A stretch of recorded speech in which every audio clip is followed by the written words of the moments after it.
Hi, welcome back to Tea Time with the Titans. So based off last week's video and the positive response we received, we decided to take this week to sort of go through the comments and just answer some of the questions you guys had for us. So the first question is how do media representations of gender offer stereotypes of both ideal masculinity and ideal femininity? Masculinity is conveyed that men are not supposed to cry, they have to be strong, they have to be tough.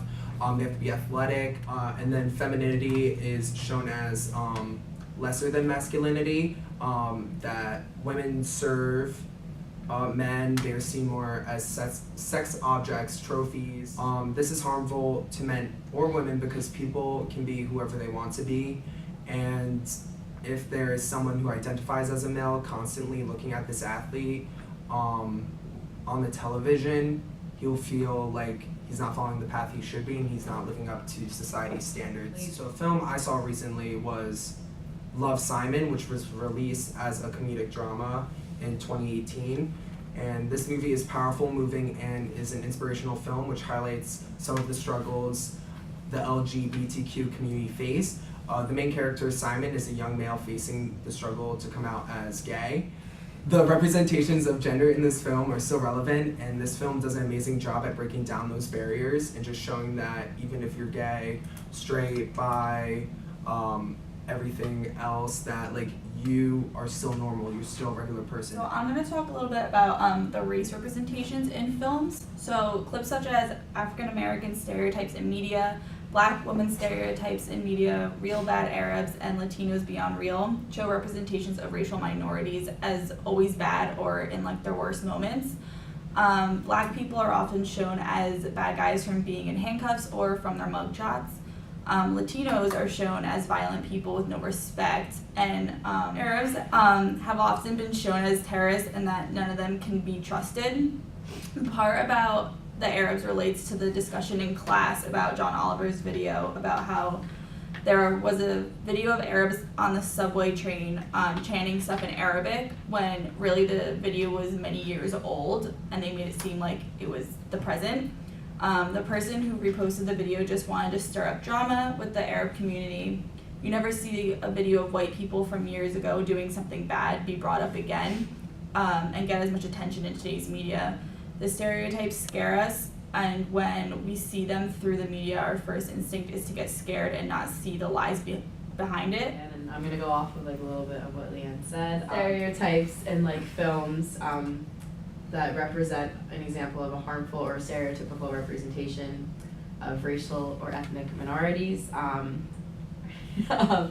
So Disney actually shows a lot of that, especially the Native Americans in Disney's Peter Pan. So there's a part in the movie when Peter comes across a tribe and they sing a song called What Makes the Red Man Red, and they're all dressed up in headwear and have face paint on and they dance around in a circle, and it's basically like making fun of Native Americans. It's really racist, and it follows the stereotype of Native Americans having a red complexion.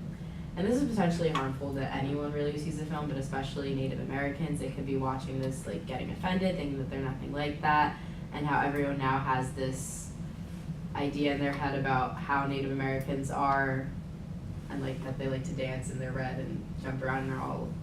Also, children watching this movie don't know any better, so they could always think that Native Americans are the typical stereotyped red-skinned tribe member, and it's not fair to them to be treated that way or for children to have that idea growing up.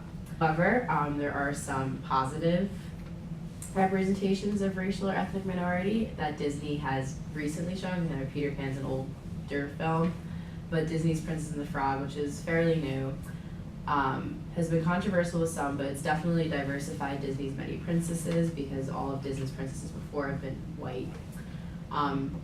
So it shows that anyone can be a princess, not just white girls like Belle, Cinderella, or Ariel. So other examples of non-white princesses are Mulan and Moana, who are also pretty recent. Even if they have controversy, there's someone out there that can relate to this movie, and finally they don't have to be white to be considered royalty. And these movies definitely challenge the typical racial stereotype because they break away from the norm of the white girls that they can only become princesses, and that a young African American or teenage girl growing up in their respective society can like achieve their dreams and like see that there's people like her being a princess. So it's a big step for children's movies, and Disney, as many of their first princess movies, like I said, were white girls. So. Yeah, I definitely didn't even expect that from watching Disney films, but after receiving that question and being able to take a step back and look at everything, it's weird how there's actually that underlining, especially with the older films, I see it the underlining of stereotypes with gender and race, because it's always that traditional the men saving the women, That they're sort of breaking that breaking chain. that chain. But I thought these were all amazing. I thought these were all amazing questions.